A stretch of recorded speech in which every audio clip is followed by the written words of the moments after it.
O aprendizado no ambiente de trabalho hoje é considerado pelas pesquisas, aqui nós temos uma pesquisa de Regensburg na Alemanha, de que os times que são emocionalmente competentes, ou seja, administram atritos, ouvem emoções, conseguem se expressar com respeito, se embasam na gentileza, administram emoções, características da inteligência emocional, os times conseguem aumentar a competência e o aprendizado.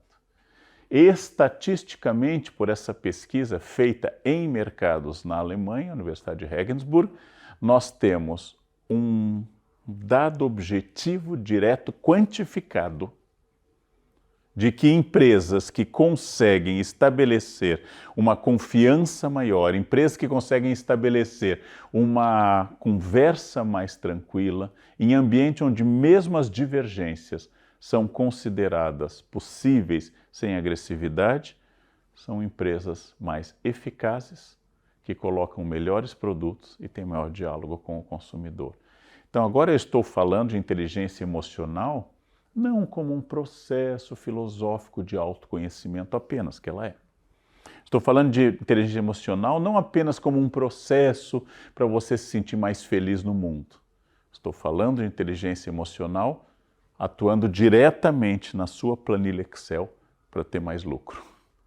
Este é um dado objetivo e direto, para você obter melhor comunicação.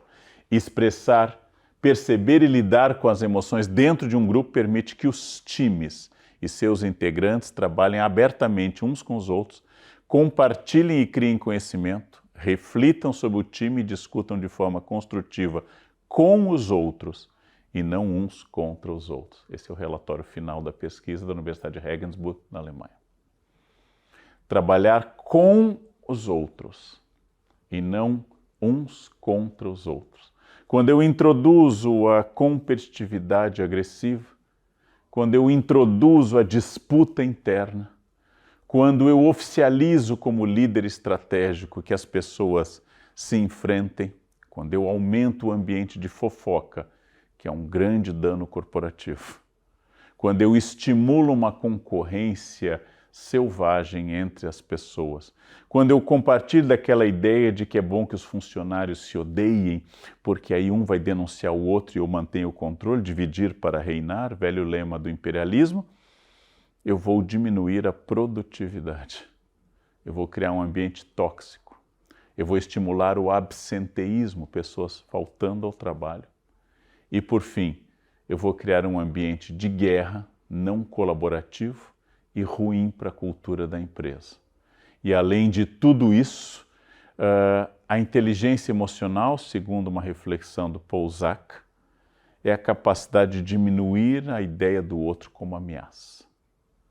Há empresas, famílias, universidades que estimulam a pensar no outro como uma ameaça. A direção da universidade considera que os professores não querem trabalhar e considera que os alunos são todos vagabundos e irresponsáveis. Os professores consideram a direção parasitária e incompetente e os alunos vagabundos e irresponsáveis. Os alunos consideram os professores incompetentes e arrogantes e a direção omissa e exploradora. Eu tenho aqui um ambiente que deveria estar avançando junto e eu estou considerando que todos são uma ameaça e acabo produzindo um ambiente terrivelmente tóxico. Qual o problema dos ambientes tóxicos? Dois principais. Diminuem a produtividade. Ambiente tóxico é um ambiente em que eu não dou o melhor possível. Ambiente tóxico é aquele em que eu faço qualquer coisa de qualquer jeito, porque não estou mesmo a fim de fazer. Mas há um outro problema que nós vamos voltar, que o Paul Zak aponta. Ambientes tóxicos geram processos legais. Assédio, invasão, violência verbal, preconceito, ambientes tóxicos param em tribunais com frequência. Vocês sabem que nos Estados Unidos há um medo constante de processo e lá existe um controle muito grande do que se diz, do que pode ser dito. Mas o ambiente tóxico causa muitos problemas jurídicos e é inteligente também fazer isto. Eu poderia recomendar, porque eu recomendei o livro Inteligência Emocional, recomendei a pesquisa de Regensburg, mas eu vou recomendar este textinho inicial do Luc Ferry. Este livro é um livro, Luc Ferry foi ministro da França, é um filósofo reconhecido, já esteve no Brasil. Eu conheci um filósofo consagrado, sólido, bom estudioso de textos clássicos, fluente em grego. Luc Ferry fez vários livros, O que é uma vida bem-sucedida, Família, amo vocês. E este texto é aquele que ele escreveu em determinado momento isolado, porque reclamavam para ele que, apesar dos livros dele serem muito bons, ainda eram difíceis. Então ele fez um livro para ser mais técnico de acesso ao público. É aprender a viver. Ele vai perguntar qual é a função da filosofia em relação às grandes questões da vida. Eu separei aqui um pequeno trecho, porque ele é muito caro para mim, que sou professor de humanas, quando ele está pensando o que é teoria. Se eu pergunto a você, antes de escutar esse trecho, fulano é muito teórico, para você, isso é uma crítica. Ele é muito teórico, ou seja, o que ele diz não se aplica. Não, isso é na teoria, eu quero ver na prática. Você está traduzindo um preconceito com a palavra teoria e uma defesa da prática empírica, ou seja, da prática da experiência, como algo acima de tudo. Aí ele, como estudioso de grego, vai na palavra e diz, em grego, teoria tem como etimologia toteion, ou tateia, oral, que significa eu vejo, oral, o divino, teion, theos, é Deus em grego. Então, quando eu tenho uma teoria sobre o mundo, eu estou vendo uma ordem prévia, que para os gregos pode ser divina ou da própria natureza. Esta ordem prévia é como o mundo funciona. Eu consegui olhar o sistema e não apenas a materialidade do que está à minha frente. Eu consegui olhar para a floresta como um ecossistema de mútua dependência, que é a água do solo, o tamanho das árvores, o musgo, os animais, os insetos, todos existem em certa harmonia ou colaboração. Se eu conseguir observar o sistema, eu consegui ter um olhar teórico, e o olhar teórico é superior ao olhar imediato. E aí ele vai dizer o seguinte, para os estoicos, de fato, a teoria, ele separa a teoria, consiste em esforçar-se por contemplar o que é divino no real que nos cerca. Em outras palavras, a função da filosofia é ver o essencial no mundo, o que é o mais real, o mais importante, o mais significativo. Ora, pela tradição que culmina no estoicismo, a essência mais íntima do mundo é a harmonia e a ordem, simultaneamente justa e bela, que os gregos designam pelo nome de cosmos. Então, no momento que eu leio um simples parágrafo desse texto fácil, mas que ilumina a origem da palavra teoria, e como na filosofia a busca da teoria é a busca de como as coisas funcionam, eu consigo olhar além daquilo que aparece aos olhos, eu comecei a ter um olhar teórico. Logo, teoria é uma das coisas mais inteligentes e práticas que a gente pode enfrentar na vida. Então, quando você leu esse parágrafo de Luc Ferry, você leu esse parágrafo e ficou feliz, refletiu, entendeu, ele é lógico, ele vai continuar explicando, ele está no item que ele está analisando o estoicismo de Zenão, de Marco Aurélio, de Sêneca. Então alguém vai dizer, você é muito teórico, você vai passar a dizer, obrigado. Você entendeu que o meu olhar não é olhar o tijolo prático, é perceber que o tijolo se apoia como massa em outros tijolos, em uma estrutura que se autorregula e que esta ordem de massas possibilita o prédio existir. Esse é o olhar teórico. E o olhar prático é tijolo. Tijolo, do lado do outro tijolo. Esse é o olhar prático que só observa as coisas separadamente. E o olhar teórico vê o divino nas coisas. O divino não quer dizer de um Deus criador, pode ser, mas não apenas. Pode ser a ordem do cosmos, como as coisas funcionam. Alguém que estuda ecologia, estuda teoria. Alguém que estuda medicina, estuda teoria, porque sabe que a junção de sentimentos e hormônios, a junção de impulsos e emoções causa no ser humano essa coisa complicada chamada humano, que é um diálogo entre coisas absolutamente materiais e coisas subjetivas. A teoria é isso. E tudo isso eu pensei a partir de um parágrafo do Luc Ferry. Então, se você quer aumentar sua inteligência emocional, ouça o tio, leia. Leia. Isso é fundamental para você começar a refletir sobre essas coisas. E o acompanhamento profissional pode ser um auxílio também. É necessário para todo mundo? Subjetivo que eu vou dizer, sim. Todo mundo tem que ter um analista, um psicólogo, um psiquiatra para chamar de seu. Todo mundo, por viver em sociedade, nós tendemos a acumular tensões, conosco e com o mundo. Mas nós sabemos que do ponto de vista financeiro ou de agenda nem sempre é viável. Então, tente alguma coisa. Não consigo encontrar pessoalmente, faça virtualmente. Não consigo toda semana, tente a cada 15 dias. Ele está muito caro, busque alguém mais barato.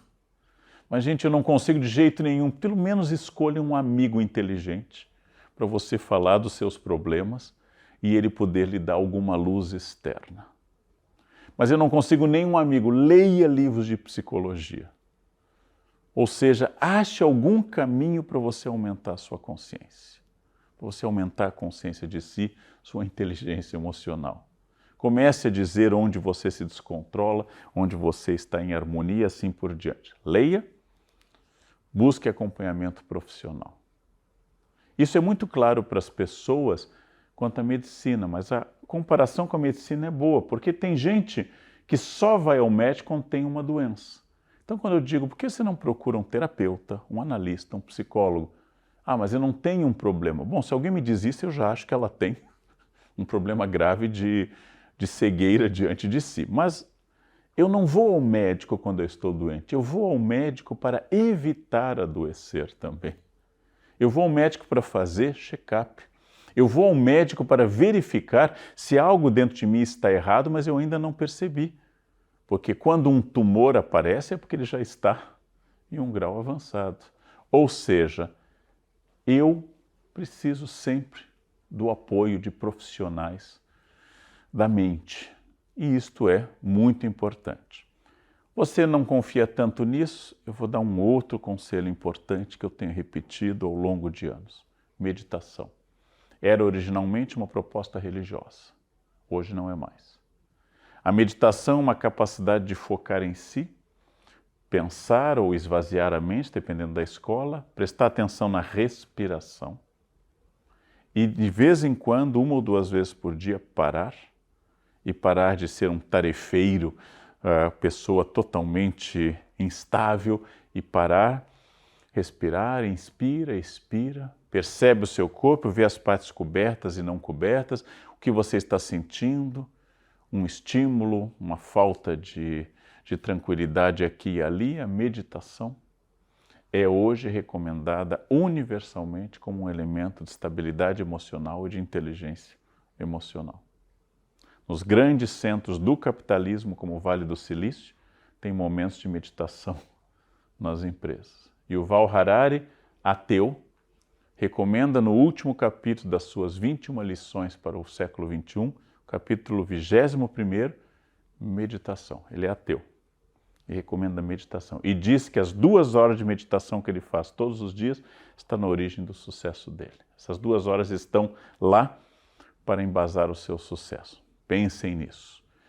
Para o resto da vida, observação de si. Observe-se. Por que é que você reagiu assim? Observe-se incessantemente. Observe-se para aprender sobre si e não se perturbar. Observação de si é uma chave para você conseguir essa tal de inteligência emocional.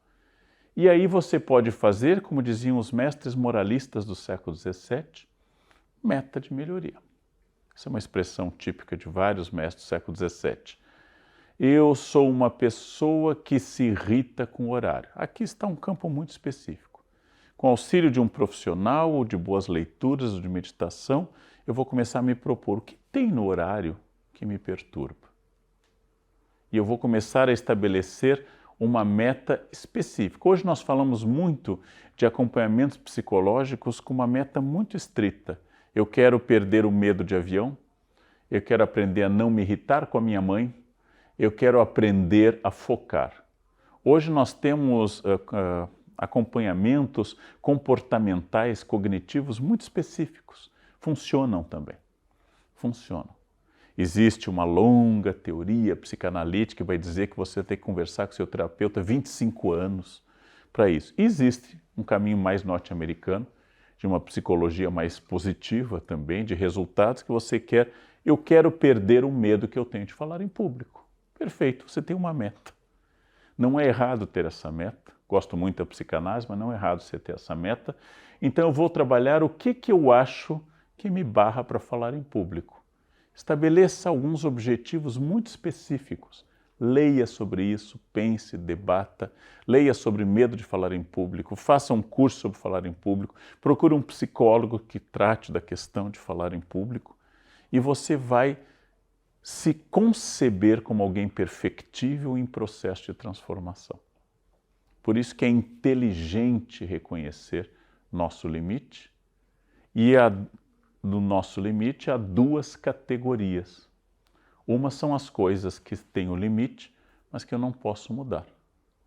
Eu não posso me tornar uma pessoa alta se eu for baixo. Eu não posso me tornar alguém que tenha capacidade de um desempenho atlético olímpico se eu comecei a treinar aos 75 anos.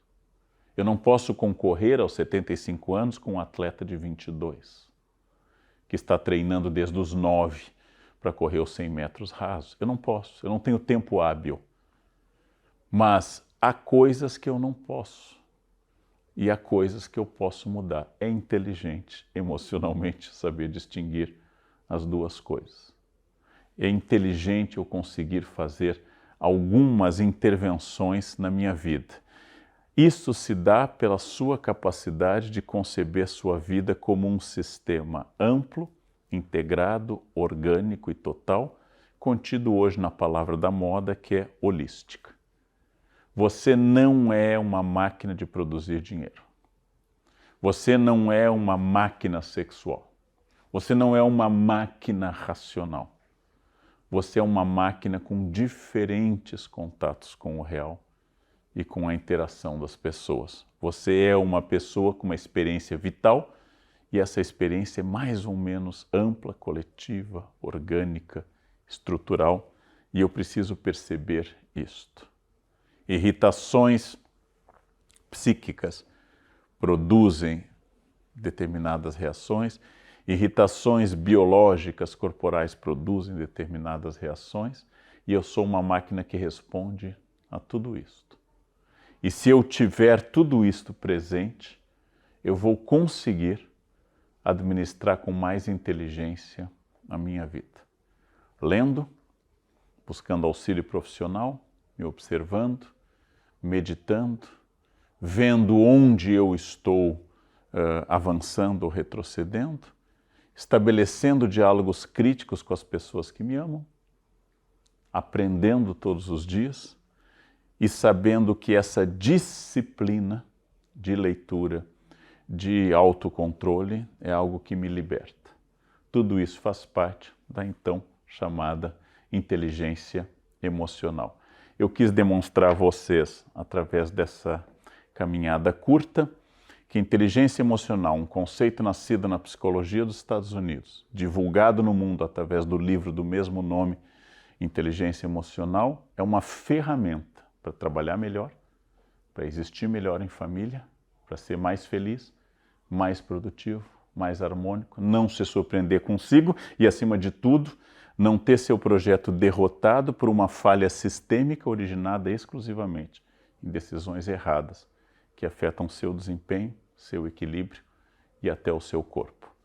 Reflitam sobre isso, aproveitem aquilo que desejarem de toda essa exposição, porque uma das coisas mais inteligentes do mundo emocionalmente é não ter gurus, não acreditar no que alguém diz e dizer isto é bobagem, isto eu posso aproveitar, isso eu tenho que adaptar, porque uma das bases da inteligência emocional é saber que só você é você, nem Leandro Carnal, nem Luc Ferry, nem ninguém mais pode lhe dizer o que fazer.